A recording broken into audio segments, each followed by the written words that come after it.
What's up, maniacs? My name is Mex. I'm a wrestling fan, a wrestling enthusiast, a WrestleManiac, if you will. And today we are talking about Smackdown. We had a really decent show with some fun matches. Smackdown's always really kind of breezy, and that's really how this show felt tonight.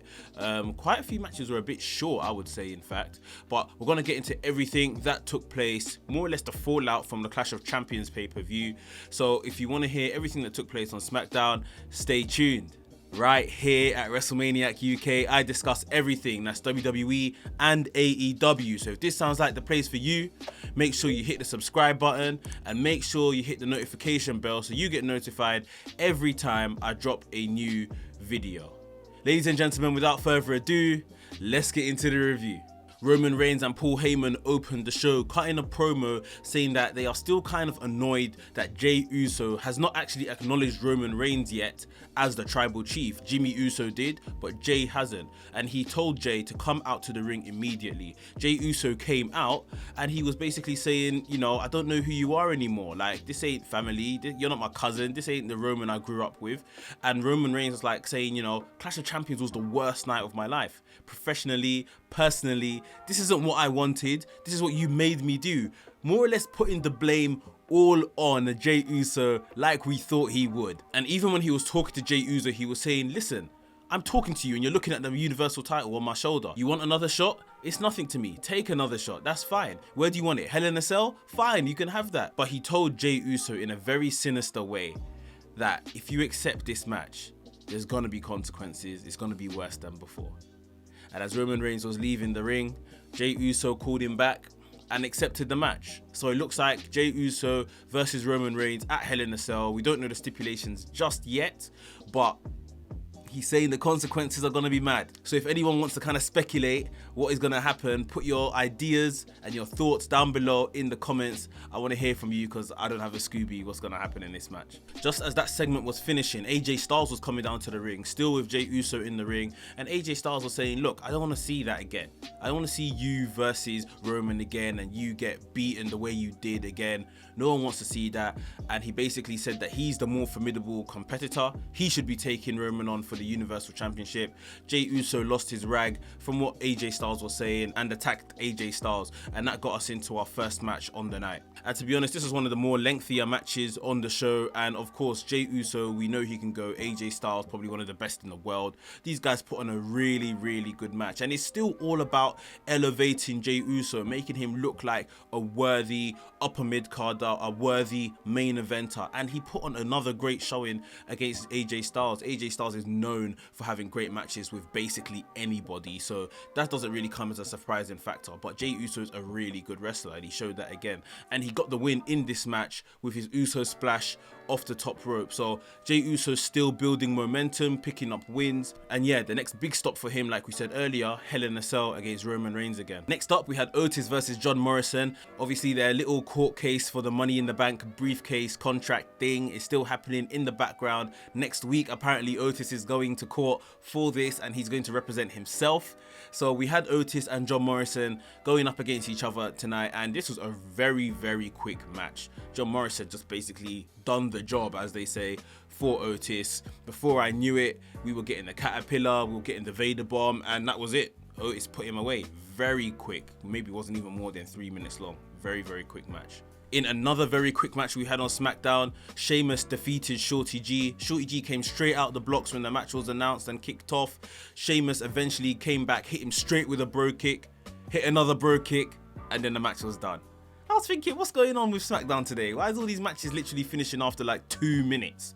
But whatever, innit? Big E cut like an iPhone promo before the match started, saying that Sheamus, you know, me and you are going to go at it properly the next week, and it's going to be a Falls Count Anywhere match. So Big E, Sheamus next week, Falls Count Anywhere, should be a good one. Before I get on to everything else that happened on SmackDown last night, guys, if you're enjoying the review, please smash the like button.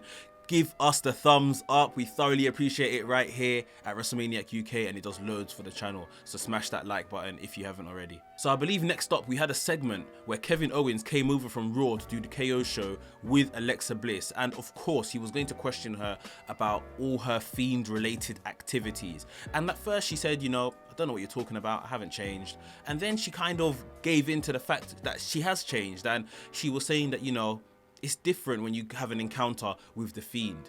How she starts feeling, your spine freezes and this and that, your body gets numb, and she was very descriptive about everything she was going through. And then Kevin Owens was like kind of spooked out, he didn't know what to think. And then he was like, where is he?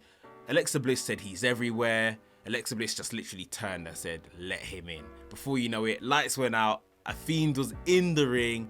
Fiend was giving Kevin Owens the mandible claw until he was like knocked out. He put out his hand, Alexa Bliss put her hand into the Fiend's, and that was it, segment done. So there's definitely some type of relationship, I guess we knew that before anyway, some relationship between the Fiend and Alexa Bliss. It's really for us to just kind of nail down, give it a title, which sounds so weird, like this isn't relationship goals or anything, but to kind of give it a title like, what is her role in, you know, the Firefly Funhouse, in this kind of entity? What is Alexa Bliss's role? Who is she now to the Fiend? I hope we all kind of find this out really, really soon. But as a result of this segment, we are getting next week Kevin Owens versus The Fiend. So I don't know if Kevin Owens has made an early draft over to SmackDown. He's here 2 weeks in a row now. We shall see. But yeah, Kevin Owens versus The Fiend next week. Next match we had on the card, we had Lucha House Party and Matt Riddle taking on Cesaro, Shinsuke Nakamura and Baron Corbin. And it was Lince Dorado and Gran Metalik.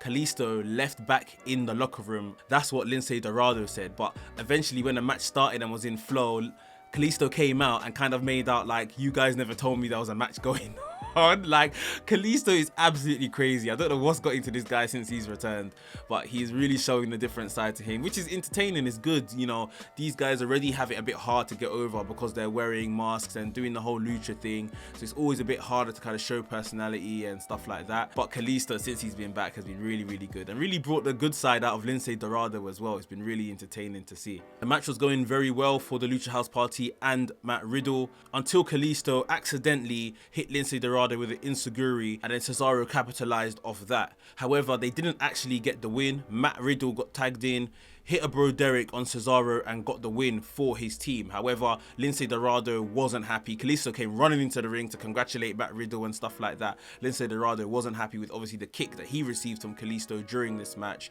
and it ended with a little scene of Gran Metalik and Matt Riddle tearing apart Lince Dorado and Kalisto for one another. When is this split of Lucha House Party going to happen? I think we're all waiting for it at this point, but when is the hard split going to come? Last but certainly not least, we had Jeff Hardy versus Sami Zayn for the Intercontinental Championship. A little kind of rematch from last week. Sami Zayn was selling his ribs throughout. Any move that Jeff Hardy would give him, it was straight to the ribs, and obviously Jeff Hardy was working on this particular area. What I'm not sure we saw on TV but found out during the match is that Sami Zayn actually took off one of the top turnbuckles at the very beginning, before the match even started. In fact, once he came out, he took off the top turnbuckle. And what I didn't understand is why the referee never made any attempts throughout the match to put this back. Jeff Hardy told him it was off, but the referee just didn't seem to care. And obviously the running theme throughout the match was, who is going to go into that top turnbuckle? That became very obvious very soon. And towards the end of the match, Jeff Hardy was in the ascendancy, went up top for what looked like maybe a whisper in the wind. Sami Zayn pulled off his leg from the top turnbuckle, Jeff Hardy's head straight into the exposed top turnbuckle, and he got pinned. 1, 2, 3. Sami Zayn retains the Intercontinental Championship. So Sami Zayn, again, being smarter than his opposition, coming up with different devious plans to overcome everything hits thrown his way.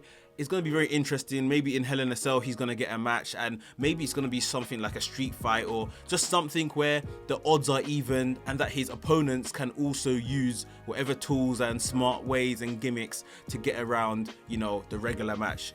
Exactly what Sami Zayn's basically doing. So yeah, Sami Zayn is still the Intercontinental Champion. So guys, that was my SmackDown review. I hope you enjoyed it. It is still early days. We are still building towards Hell in a Cell, but we already know Roman Reigns, Jey Uso, we're going to get a second round from those two. So it's going to be really interesting to see the story that they now tell over the next 4 weeks, I guess, getting towards Hell in a Cell. And of course, next week, we have the draft.